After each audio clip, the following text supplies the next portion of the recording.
Alright, what's up, fuckers? So, if any of you saw a post I made a few days ago, it was pretty much about me getting up to 1,000 subscribers, so I wanted to announce a little Q&A. Getting up to 1,000 subs doesn't really matter to me too much because I'm just here to state my opinion on things and have fun. But thanks to those who enjoy my content. So, this is gonna be my first Q&A. I'm not sure if I'll do this again real soon. It all depends on how this Q&A goes, so let's get started.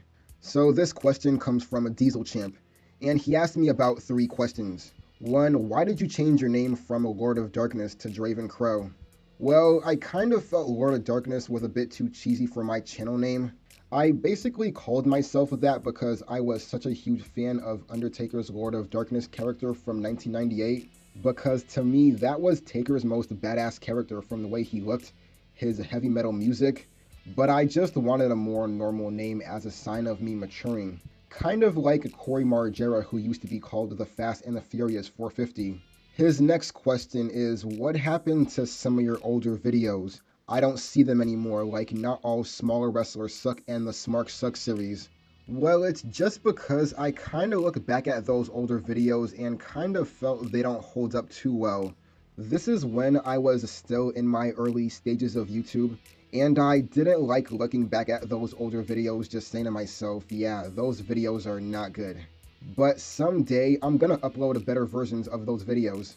And his third question is, if you were in charge of WWE, then what would you do? Well, now that you ask that, here's how I do it. Okay, first off, we're gonna do a complete overhaul of the current product. For starters, since I'm a presentation guy, I would change these generic stages and arenas to kind of like the old WWE stages. Like, for example, the SmackDown Fist from 2001, or the old Rise War stage from 97 to 2001. Like, I am so sick and tired of all these boring generic stages that look and feel the same for the shows and pay-per-views. Like, it just doesn't make you feel like you're watching a wrestling show and just makes you feel like you're watching the MTV Awards or the Kids' Choice Awards or something. Like, I want WWE to feel like a wrestling show, kinda like you're at a heavy metal concert. Especially the old stages WCW had. Like, if you watch this one YouTuber called Nicotine who does old wrestling game reviews and talks about other things from WCW or the Monday Night Wars, he talks about the stages WCW had. And watching those old videos just made me wish we had cool stages like those again. Like, I know it's 2018 and we're heading into 2019, and everything has to be in HD and look electronic. But why can't we have unique and creative stages again? Well, that's because Vince McMahon is more concerned about putting all his money into that failed XFL than making his company look cool. How fucking sad. Second, I'd bring back a Pyro because I heard they got rid of it because Vince McMahon wants to put all his money into the XFL. So if I had the money, I'd bring back Pyro. Second, I'd get rid of all these boring, bland, vanilla midget indie jobbers who have no charisma, no mic skills, and if I were to keep some around, they'd only be wrestling in the Cruiserweight division. Guys like Daniel Bryan, Finn Balor, Sami Zayn, Seth Rollins are all gonna wrestle for the Cruiserweight title, and I don't fucking care what anybody says. And AJ Styles is gonna be in the upper mid card. Roman Reigns, I'd probably give him a different character and make him more badass. And if that doesn't work, then I'll just turn him heel and see how that goes. Also, the company as a whole will go back to being TV-14, and it's gonna be a lot more edgier. Dean Ambrose is going to have this Brian Pillman-like character. I'd also bring back more sex appeal to the women's division, and I don't fucking care what anybody says. That means more lesbian angles and more tits, so yeah. The company as a whole is going to go back to being more storyline and character driven, meaning that everybody in the roster is going to have some type of character or gimmick.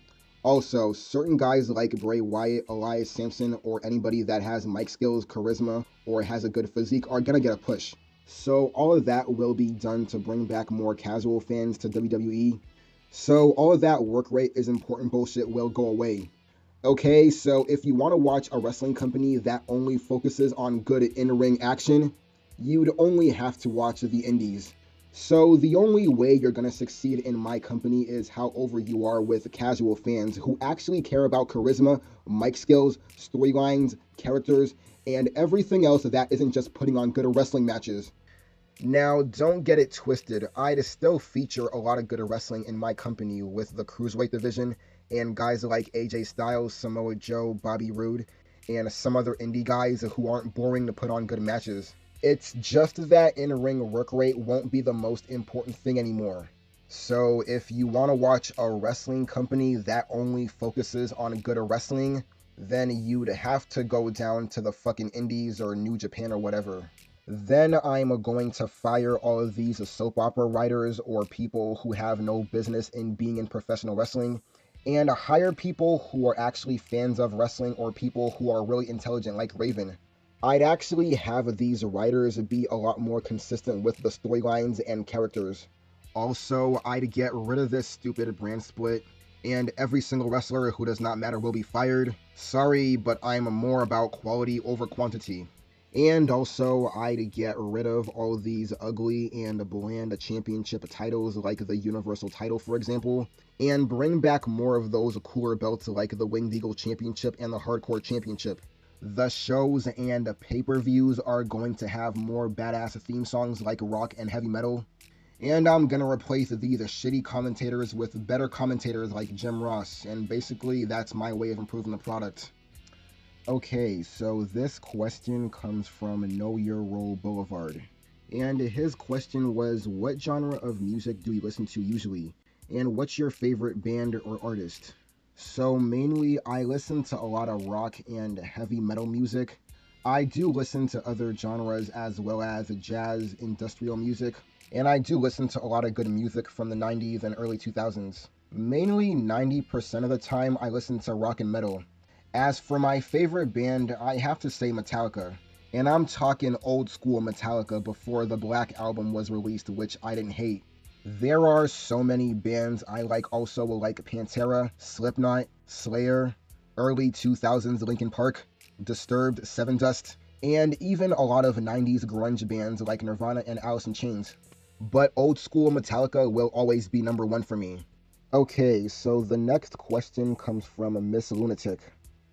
Females watching my videos? Cool. So what are your thoughts on modern day cartoons? Do you think they're getting worse? Now, I haven't been paying attention to much modern cartoons because I've kind of grown out of them. But do I think they're getting worse? Oh, hell yeah. Like, we have this Teen Titans Go show going on currently, and I just see that as a prime example of modern cartoons getting worse. Now, I have seen the 2003 show, and it is pretty good. And it came out around the time I was entering my teen years. But, like, why is it that cartoons back then were way cooler? Why is it like back in my childhood of the 90s, we grew up with the badass action cartoons like Batman the Animated Series, SWAT Cats, Transformers, Beast Wars, and kids of this generation are growing up with a kiddier crap like Teen Titans Go, or this brand new Thundercats show that looks like complete and utter shit? Ugh, what have we come to with quality animation, dude? Seriously, ugh. You know, it's just like the modern WWE product and modern day movies. WWE have to play it super PG and safe with their shows, and modern day action movies can't even use the R rating to their advantage. Like, they play it super tame now. Like, for example, the RoboCop movie from 1987 was just a fucking badass and super violent movie, whereas this new Predator movie is just a joke. Like, I don't know what it is, but things just seem like they get a lot more pussified as time goes on. You know, like, we just barely get anything that's badass anymore. Like, seriously. But that's just me. The only good animated show I've seen here in the West was Castlevania on Netflix. Now, that right there is an animated show I can watch. But one show isn't enough. And that's my thoughts on these modern cartoons. Okay, so this next question comes from Savior Assassin 1996. And he asked, what were your childhood favorite shows? Power Rangers, Batman, Superman, Spider-Man, X-Men, the animated series, SWAT Cats, Beast Wars, Transformers, Boy Meets World, Batman Beyond, and I can go on. I mean, come on, dude, we can be here all day. Okay, so this next question comes from the Radical Reject. What were your memories on the old Blockbuster store? Dude, I really miss Blockbuster. That to me was like the go-to store if you wanted to rent movies and video games. You could rent games for a week for about $4, whereas now you have to pay 40 to 60 bucks at GameStop. You could go to the store and talk to people about movies you like for example, Con Air, Batman Returns, and The Mask by Jim Carrey. And it's just something Netflix can't offer. I mean, I know everything now is digital, and yeah, it's a lot easier to just watch your shows lying on a couch, but to me, that's boring. Like, I'd much rather get up and buy or rent games or movies than just sitting around watching whatever Netflix has. Like, I'm more of a person that prefers owning physical copies of games or movies, and to me, nothing beats coming back from school with friends on a Friday night to rent movies or games. I know I sound like an old fart, but I don't care. That's just the advantage Blockbuster had over Netflix, or just any other streaming platform in general. Netflix won't have all the past shows or movies you want, and if they do, they won't be there for long. Which is why owning physical copies of DVDs are way better. Granted, they cost more money, but once you own them, they are yours forever. I had so many memories with Blockbuster buying N64 games, and even remembering buying WCW vs. NWO Revenge in '98. The customer service there was very friendly. I remembered a guy who was a friend of my uncle who used to work there. I even met a girl there during my later years, and even had my first blowjob from her on there. Yeah, between you and me. I mean, like, I'm not saying it would happen to you, but that was just my luck on that day, so. But yeah, Blockbuster was an awesome store, and I wish they could make a comeback. But times have changed, and it would take a complete genius to make Blockbuster relevant again. But then again, there are only a few stores around the world anyways, so it's not like it even matters. His other question is, are you a Jean-Claude Van Damme fan? And if so, what are your favorite movies from him? Yes, I am a Jean-Claude Van Damme fan. He was my childhood. And his character from Bloodsport was what led to the creation of Luke Cage, who is one of my favorite Mortal Kombat characters. He wasn't the best actor, but his movies were way more entertaining than any modern movie I've seen. Like, the stunts he did were just out of this world. And as for my favorite movies from him, I'd have to say Bloodsport, which I really felt that movie really inspired Mortal Kombat. And then there's Time Cop, and of course, a favorite of mine, Hard Target.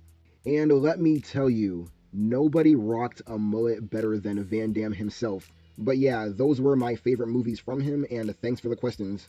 Okay, so this next question comes from Ray Hood. And he asked, would you be excited for a Red Hood movie? Well, there was already a Red Hood movie, and it's called Under the Red Hood.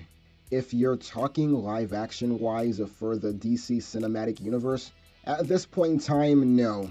I don't care for the DC movies at this point in time because their movies just fucking suck.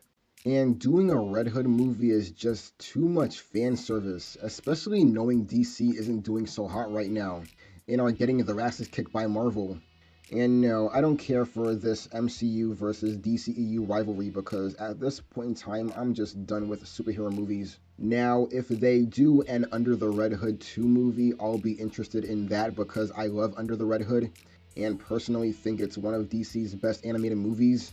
And really, DC should just stick to animation because that's where they're at their best. Okay, so this next question comes from Jay Cool. And he asked, what are your thoughts on Batman Beyond? It was a pretty cool spin-off of the animated series. At first, when I heard they were going to do a spin-off of Batman the Animated Series, where Gotham City takes place 40 years into the future, Bruce Wayne would be too old to be Batman and would be replaced by some teenager as Batman, I thought this show was going to suck. But it turned out to actually be a pretty good show because you still had Bruce Timm and you still had the writers from Batman the Animated Series making the show. The new Batman suit was pretty cool. The theme music and soundtrack was fucking badass. Like, you know, that fucking heavy metal soundtrack was just fucking cool, man. Terry McGinnis was a pretty decent protagonist. The villains, for the most part, were good, and it was still a pretty dark show. Batman Beyond to me was a pretty cool spinoff. Yeah, pretty good. Okay, so the next question comes from Too Edgy. Have you ever watched Buffy the Vampire Slayer and Angel? And if so, what are your thoughts on those shows? They were pretty good shows, and yeah, go ahead and laugh, but I don't fucking care. I really enjoyed those shows. Buffy the Vampire Slayer at first I thought was gonna be some typical teeny bopper show that wouldn't interest me, but it was surprisingly a good show because you still had good characters. And Angel was another good show also, but it does suck that they canceled the show way back in 2004. I do know that Buffy the Vampire Slayer almost got canceled in 2001 by Warner Brothers Network, but thankfully they moved it to the UPN in 2002, if any of you are old enough to know what the UPN is. I will say that I actually liked Angel's theme song better than Buffy the Vampire Slayer's theme, which kind of sounded like a theme song from a generic teen sitcom. But they were pretty good shows, I will say that, so. This next question comes from Rays. How do you think Rob Van Dam's world title reign would have been like in 2006 had he not gotten in trouble for getting high? Well, judging by your profile picture, I can tell you're just as much an RVD fan as much as I am. Like, to me, his reign would have probably lasted up until Unforgiven 2006, where John Cena would have regained the strap, because you had to have known that the belt was going back to John Cena at some point in time. I did hear that he was supposed to drop the WWE title to Edge so Edge can drop it to John Cena at some point in time, and I'm sure Rob Van Dam would have probably become the face of ECW, as he would be leading the new ECW as ECW champion, working with the young and up-and-coming talent like CM Punk. But I did hear that it was rumored that Rob Van Dam would have faced CM Punk for the ECW championship at WrestleMania 23. I'm not sure how true that is, but if it is true, then that match would have been epic. So this next question comes from John Cool. There's 2 subscribers of mine with the last name of Cool. Interesting. What is one thing you would change about wrestling today? Competition. I am just so sick to death of WWE running a monopoly in the wrestling world, because the state of wrestling currently is just sad and pathetic. I know wrestling fans want to act like, oh, but we still have all of these small vanilla midget indie feds like NXT, New Japan, TNA Impact, or fucking Ring of Honor and all that shit, dude. Like, oh, shut the fuck up, dude. No, seriously. And despite how I feel about these companies, they are not in WWE's level, which is why WWE have no reason to put on compelling television, because they have no real threat to make them want to do better. The wrestling business as we know it is dead, and I don't fucking care if that sounds disrespectful to a lot of indie companies out there, but that's just how I see it. Like, a lot of people act like New Japan Pro Wrestling can be competition to the WWE because they're a major wrestling company in their own country. But the problem with the New Japan Pro Wrestling is that it won't appeal to casual fans. Why? Because casual fans do not give a shit about this strong style crap that these fucking smarks overrate, man. But I'm just saying, man, like, we seriously need some fucking competition. You know you want it. You sure as hell know I want it, and we damn sure know that everybody wants it. Okay, so this next question comes from Metallica. Do you think Spawn should make a comeback? Hell yeah. I've been asking for Spawn to make a comeback to the mainstream for quite a while now. I even made a video on it over a year ago. I actually did hear rumors of Spawn being a possible playable character in Mortal Kombat 11. And hopefully he's there because I was hoping he'd make it in Injustice 2, and he didn't. And he hasn't been a playable character for any fighting game since Soul Calibur 2 on the original Xbox. I've heard rumors about a Spawn movie in production and nothing. I feel like that Spawn movie from 1997 probably killed Spawn's popularity. And yeah, Spawn really needs to make a comeback because this guy was like super popular way back in the 90s. Hell, his comics were even outselling Batman and Superman's comics at one point in time. Like if we can at least get a Spawn Netflix series, that'd be pretty awesome. Okay, so this next question comes from Slapnuts2000. Pretty cool name.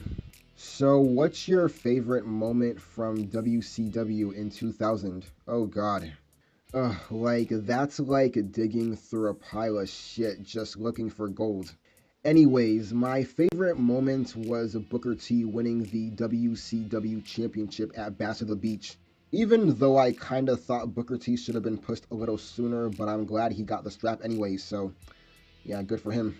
Okay, so this next question comes from Andromon. And he asked, what are your thoughts on men kissing women's asses and trying to be a bunch of white knights? To me, they're a bunch of pathetic losers who are just sucking up to women to try and make themselves not seem like assholes, thinking they have a chance of getting laid. Like, you see them trying to defend Rey from The Last Jedi, and I'm not even a huge Star Wars fan. And I'm just using that as an example. And you see a bunch of smarks acting like they care about women's wrestling when all they're being are a bunch of pussies. Ugh, like seriously, fuck these losers. Okay, so this next question comes from Rated RK Edge. And he asked me, who is your favorite in the YWC? Dude, I don't have a favorite in the YWC because the YWC is pure and utter dog shit. Just a bunch of losers overrating indie wrestling and fucking work rate, and a bunch of fucking losers who still just miserably watch WWE every single week. But I can say the only one that I like is the Schleg Daddy from the OTRS Central channel. Cause he's like the only person in the YWC that has any common sense in this shitty ass community. He doesn't try to pander to anybody by praising these overrated indie feds like New Japan or ROH. He's very knowledgeable about what he's talking about, and he can make some pretty entertaining videos.